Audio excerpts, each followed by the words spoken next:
Okay, hi everyone. Before I get started, I want to actually make a statement that's separate from the global fit. I just want to make a quick statement about mental health, because I don't think that we talk about it enough. I just want to say that, as some of you know, I suffer on a daily basis from diagnosed generalized anxiety disorder and depression.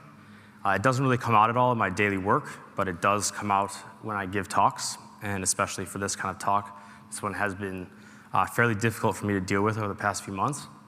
But I just want to say that because a lot of times when I feel like this, I feel very lonely. And I want people who are listening to this, especially the early career scientists, to know that if you have similar mental health challenges or issues, that you can make it through. You can get through your PhD, through your postdocs and whatnot. But the one thing I just want to say is in order to do that, I highly recommend surrounding yourself with people who will support you, both professionally and personally. A few of those people for me are in the room here today. I think you all know who you are. I just want to say thank you to you all, because I'm not sure with my anxiety issues over the years if I would have been able to make it this far without the help that I had. So I just want to say that. And if you're an early career scientist or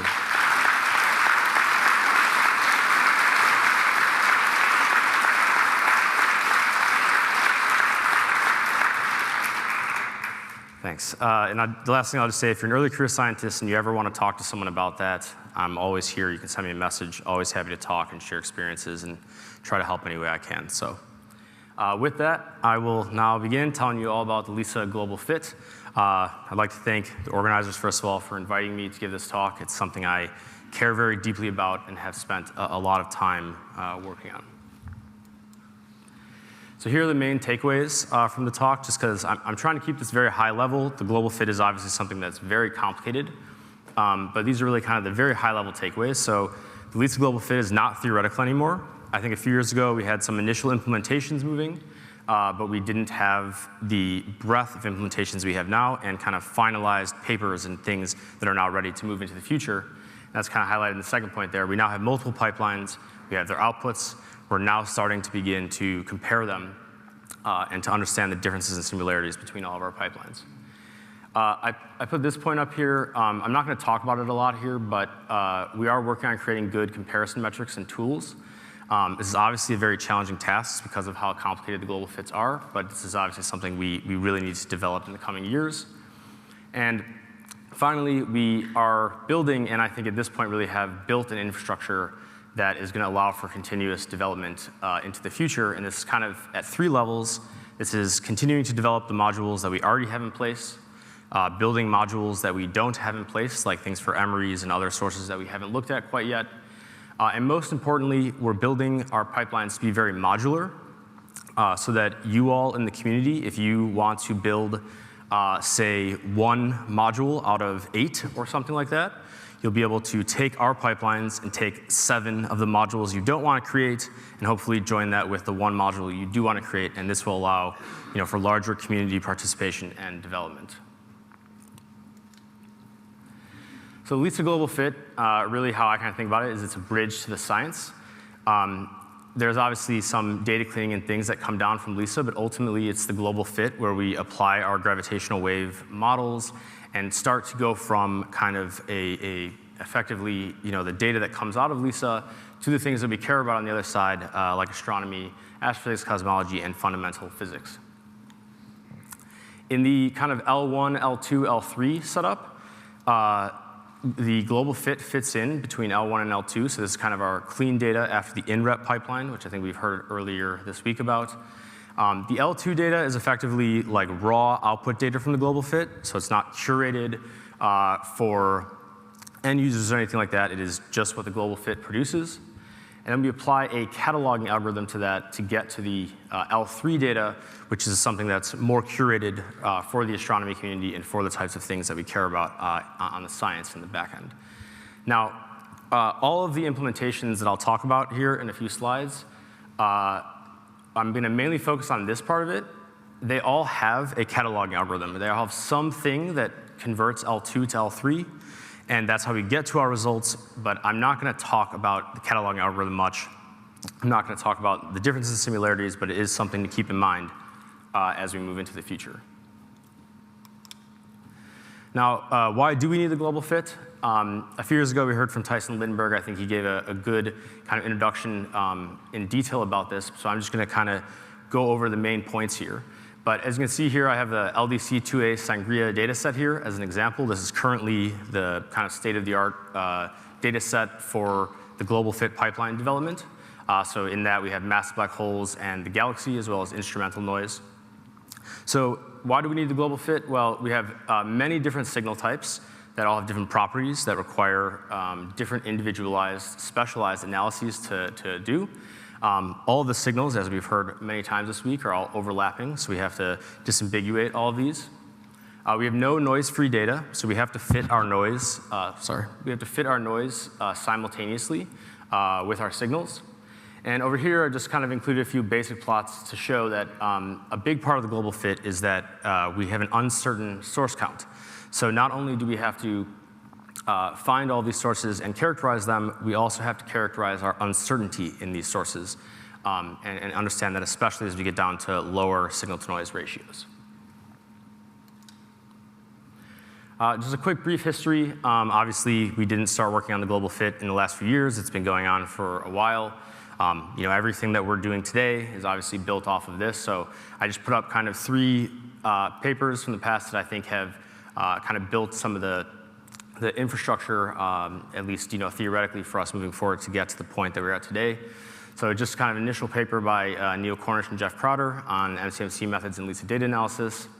Kind of the first look at the LISA source confusion problem, trying to categorize model counts for overlapping sinusoids. And then just one plot I just picked out here from Tyson Lindenberg's paper that was the kind of first full detection pipeline for galactic binaries. So it's, obviously these papers and this type of work and these folks that have, led us to the point that we're at today, and we've picked up, what they've done and run with it. And now I think we're in a very exciting time, which is we are actually implementing the global fit. So I've kind of put this here just to illustrate. I'm not expecting you to look at these things specifically, but it's just to show that we're going from this idea of how we expect to run the global fit kind of at a large scale level to actual individualized implementations that are built in different ways and accomplish different things and are ultimately independent implementations of this important pipeline.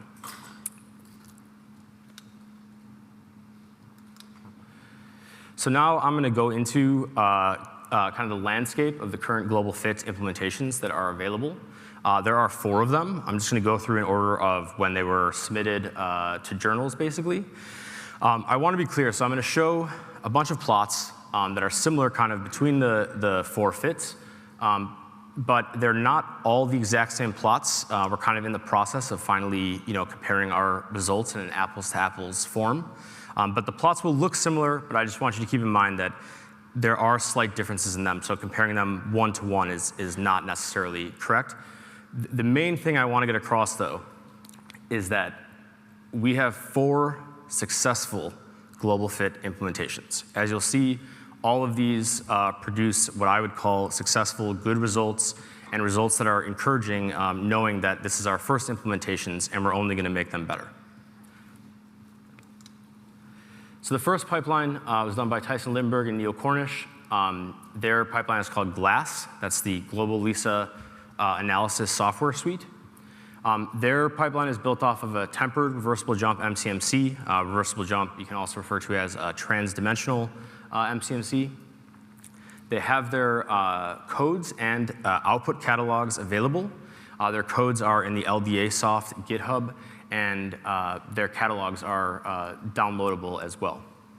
Something that I think that is really interesting and really cool that Tyson and a few others have done is they've built an integrated catalog analysis tool to take their output catalogs and read them in useful ways for end users.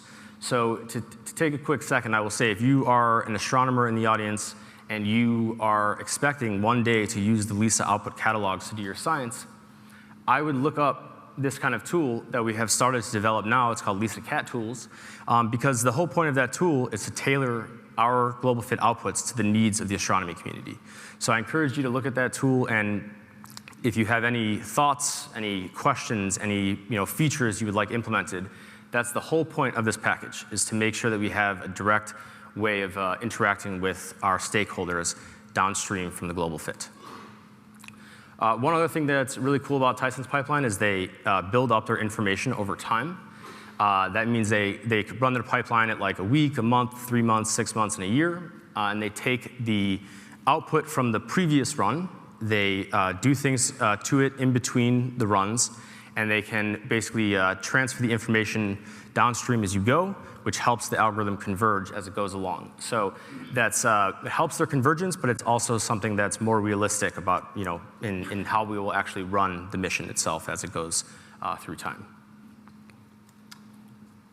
So these are kind of the plots that I'm going to show. On the left side, we see just an example of their massive black hole recovery. The posterior distributions for the 15 black holes in the LDC2A Sangria dataset are just shown here in the M1, M2 plane. Over here, you have a plot that effectively shows the recovery of the galaxy at large scale. These plots are similar. This one is effectively normalized. I'll explain in a second, and this one is unnormalized. So up top here is a CDF of the match here, and this match is the match of a source in the catalog, so that's L3, against an injection source that was put in by the LDC folks. So the idea here is this tells you effectively the fraction of sources in your catalog that have an overlap with the injection catalog at a certain value. So just to kind of give some numbers here, if we look at 0.9, which is roughly the number we usually talk about when we talk about a good fit to an injection source, you can kind of draw a line up here and you see that roughly 80% of the catalog sources have a match with the injection source of 0.9 or above. Now, the top one really tells you the fraction. The bottom tells you your raw counts in terms of your sources. So if we look at 0.9 down here, we see that you're looking at roughly 9,500 sources there that correspond to having overlaps with the injection catalog above 0.9. So once again, I think these are really good results. You'll see very similar plots from the other papers. And once again, they're all kind of different, so you'll see the numbers will vary. But I still think really all of these are very strong results and very good look for the future. The next pipeline is a pipeline from ETH that's led by Stefan Straub. The kind of unique thing about this pipeline is it's a maximum likelihood estimator. So it's not a full global fit technically, but it's a maximum likelihood estimator that is way more efficient than a full global fit algorithm. And that is really its most important attribute. It can be an order of magnitude or more efficient than a full global fit run. Now, like I said, it's not going to give you the full global fit output necessarily, but it will give you a very good starting estimate. So I have this kind of point here where we can use this as a potential initial point for some of the more detailed runs. But I was talking to Stefan earlier, and I actually think a better way to describe this that he was talking about is to say that we can turn the maximum likelihood estimate into proposal distributions for our MCMC runs and things like that. So the nice thing here is with this really, really efficient method of doing this, we can potentially use this as the burn-in stage, if you will, during the MCMC of the larger runs, potentially cutting off a lot of our computational costs. So this has been, I think, very useful, and it's a very nice put-together pipeline by Stefan and the other folks. And I think as we move into the future, we are going to begin to investigate, plugging this in at the beginning of our more detailed pipelines. And similar to Tyson, they can do a week-by-week build-up, and I'll show more of that on the next slide here. So I'll start on the right side. So this is the same type of plot that we saw for Tyson's pipeline. Now I think it's kind of cool here. You can see, so the observation time in weeks is shown in the colors, so you can see how these two plots kind of work over time. This one kind of somewhat converges down, and the raw counts obviously continue to go up because you're now detecting more and more binaries as you accumulate more and more signal. So once again, we see relatively similar results here. You're looking at like about the mid 80%, I think, for the 0.9 overlap, and roughly for the counts, it's around the 7,500 mark right there. On the left side, I chose to put this plot in here rather than a massive black hole related posterior because I wanted to highlight the cost of this pipeline since that's really its key contribution. And you really see with the numbers here, if anyone has ever heard the numbers of what it costs to run a global fit pipeline, I think you'll very quickly realize how much cheaper it is to do this. This really is, probably the most important part of this and something that we are really excited to look into how we'll interact with our larger pipelines as we go forward. So the next pipeline I'll talk about is the pipeline that myself and my collaborators put together. It's called Erebor. Our pipeline is based on ensemble tempered RJ-MCMC, or transdimensional sampling. So this is similar to Tyson-Lindbergh's pipeline, with the one change being the ensemble there.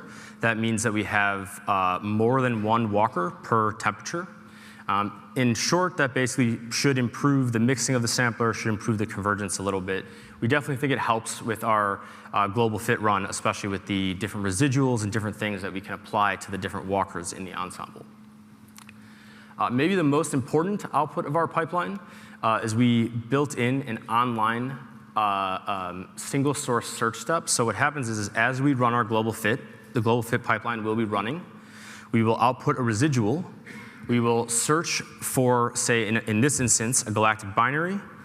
We will find basically the next binary that can be removed.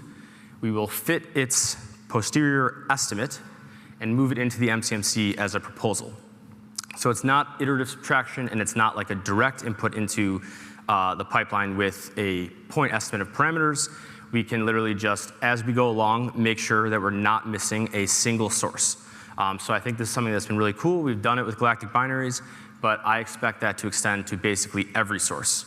So you can imagine we do emeries, we run an emery search pipeline. Out of the emery search pipeline, we get an estimate of the posterior. I say estimate because it won't include the effects of the correlations with other sources and different PSDs and things like that. We'll get a close estimate, turn that into distribution, and put that into the sampler. So I think that this is something we'll really use in the future. In our pipeline, we also have available catalogs and codes. So if you've seen any emails from me over the past couple of months, you may know I've put on a workshop about Lisa Analysis Tools Library. For the record, it's open source, publicly available. If any of you are interested in looking at Lisa Analysis Tools Library, it's online. You can go do it all on your own. It's really meant to be there. You don't need someone to lead you or anything. It's all kind of self-work, and I think it's really useful. All of our global fit codes are built into this library. So they're all open source right now. The global fit codes themselves are not cleaned up yet, but they are open source. You can go look at them. You can run this. So that's all within Lisa Analysis Tools Library. The final point I want to make is I think one of the, maybe the most unique thing about our pipeline is from the beginning, we designed it for GPUs. GPUs, as maybe some of you know, are generally much more energy and cost efficient than an equivalently needed number of CPUs. So that's why we decided to try and accomplish this very, very heavy algorithm on GPUs. It's been pretty hard for us to get an apples-to-apples comparison because, as you see, all of the pipelines are slightly different. But I would say, conservatively, I think we've seen a 5 times improvement in the cost and in terms of dollar amount and energy. So, and that's only with the GPUs that are now 1 or 2 generations old.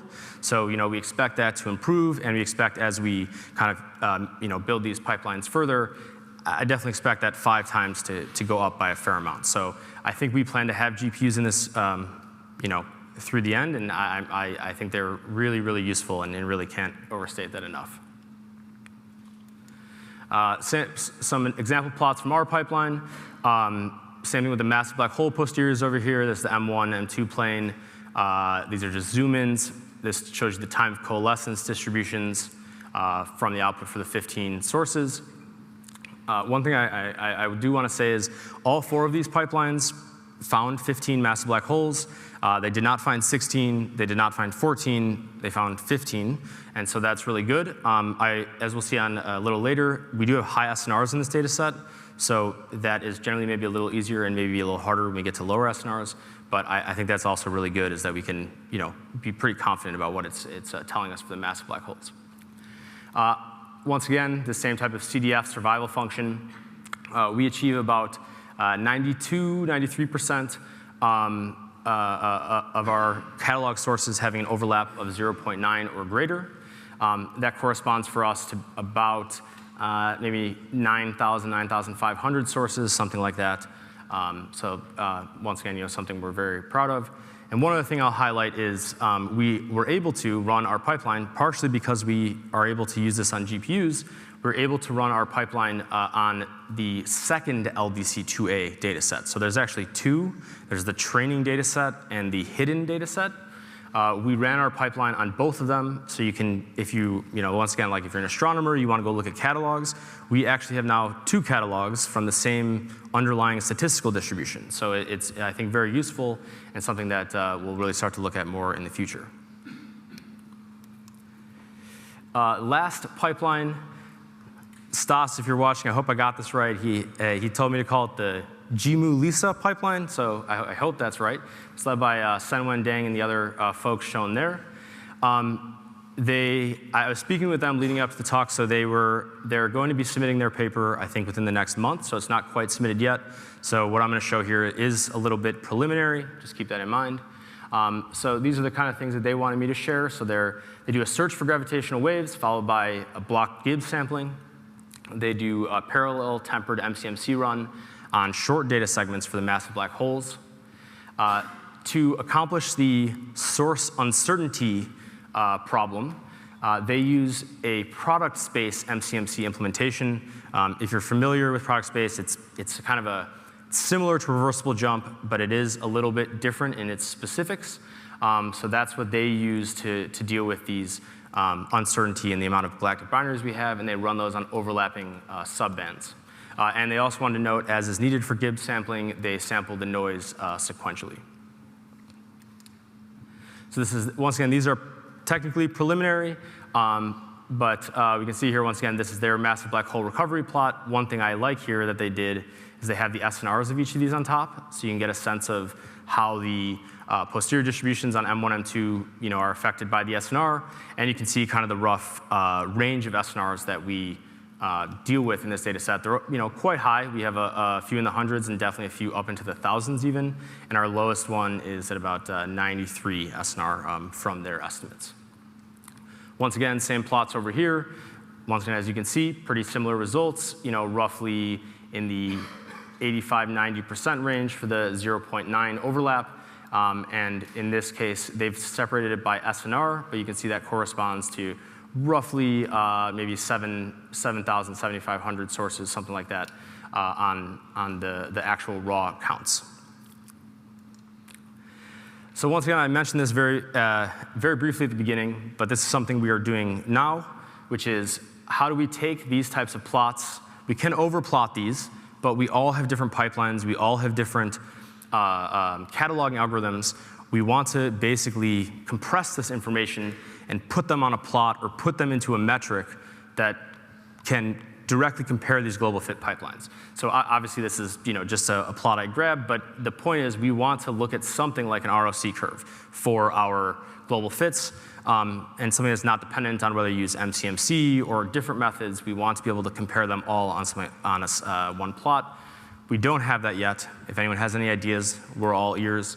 And I will say, the point of this type of thing is also kind of as an interface to the stakeholders, to the astronomy community, right? We want to judge our global fits based on how well they can achieve the science that we're trying to go for. So yeah, that's something that we're working on right now, talking a lot about, and hopefully in the next year or two, we'll be able to really do this. Just some general future plans. We're going to continue to develop the modules that we already have implemented. We have to do that because we have to improve the waveforms, we have to improve the least response, make things more realistic, things like that. R&D for missing modules, MREs, and stellar origin black holes, things like that. That means doing lots of investigative analyses and then building them into full global fit modules. We want to increase open source community development. So that really, like I said before, probably the main way that we're going to do that is by keeping these pipelines very modular so that you can build one piece of it and just plug it in. And that will allow people in the community to participate in the global fit without having to implement the whole thing if they just want to do one piece of it. So I think that's something that we're really trying to keep in mind as we move forward. will follow, this is kind of just a general point about like the global fit direction. The development of global fit will follow the DDPC and similar folks in terms of the data sets that we run on and test on. And so I just wanted to mention that very briefly. Like I kind of said, we're getting to the point where we're starting to compare these fits. We have some initial thoughts, but it's definitely nothing concrete yet. But we want to compare these fits, understand pros and cons of each of them and their computational costs, and start to make decisions as we move into the future. And finally, this is an important one, understanding how to consolidate these different global fit catalogs into a final L3 catalog is something that we definitely need to talk about and figure out, and I think kind of comes a bit from those plots that I talked about on the last slide. So that's something that we is definitely a big open topic of discussion and something that we have to understand the global fits in detail to understand how to consolidate them into one catalog if that's what we end up being able to do. And I think with that, I'll leave the main takeaways up again, and I will take any questions.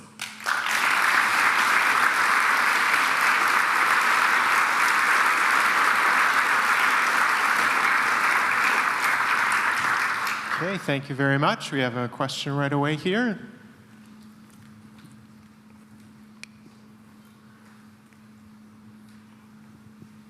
Thanks for the nice talk. I want to just understand this.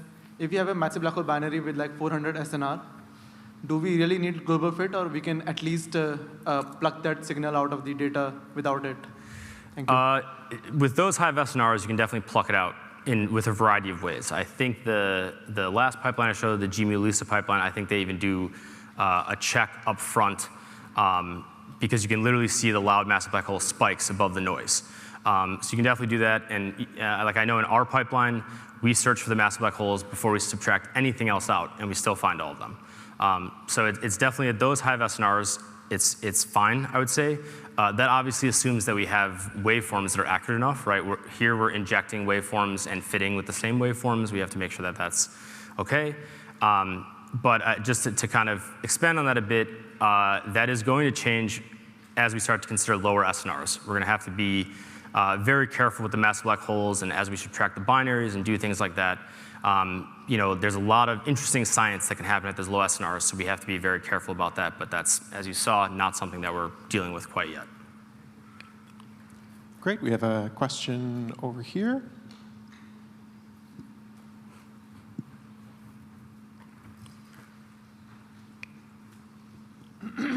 Well, first, thanks for the talk. So a quick question on the modularity you were mentioning, which I appreciate a lot. Would you say that the same modularity applies if you want to go beyond MCMC approaches? Because in most of the ones you have shown, basically you are doing stochastic sampling at a certain level. If one wants to develop something beyond that, do you think that will fit in your code structure? So part of the reason for going towards these kind of like this type of idea with this plot is because we obviously don't want to limit it to MCMC, and we don't want to limit it really at all, right? We want anyone who has a good idea about any type of global fit and any way to extract this information and describe it in some proper statistical manner. We want to be able to compare that directly apples to apples with what we have from MCMC. So that's our goal with this. I will say, just as a general comment with how complicated the global fit is, I have a feeling there might even be times where we mix MCMC with other things. You might do some MCMC on the back end after using other methods to kind of give you initial estimates, but that's definitely a full open question and something that we want to make sure we're being inclusive, expansive with comparing these pipelines and not limiting it to what we're used to so far. Okay, yep, right here. Yep. Very nice talk, Michael. My question is actually also on this plot, and it's for you because you have the microphone, but also for everybody that's interested in the science, which is how do we set requirements on a plot like this, right? Obviously, we're never going to get to that upper left corner of perfect. How do we assess what's good enough, depending upon the different science investigations we want to do? I don't know. No, I think that that's part of what we're thinking about as we build these plots, right? as you see, in all the science requirements documents, right, we have examples of things that we can check and things that have to, be passable with the pipelines and things like that. So, at a basic level, those types of thoughts are coming in directly as we try to figure these things out. But to be honest, at least in our initial attempts at this, and when I say this, it's mainly my discussions with Tyson, we've kind of started to come up with some of these plots, but so far we haven't been able to land on anything that both achieves kind of a very general look at it, but also a concentration on the science goals. It's not an easy thing. We've sat down, a couple different long time sessions, like an hour or two of really just trying to sit there on a whiteboard and figure something out, and it is not easy. So, but that's top of mind as we are trying to figure this out. So if like I said before, if anyone has any thoughts on that, we're always happy to hear them and listen. Yeah. Okay, unfortunately, we are short on time. So if we could just thank all our speakers from this session.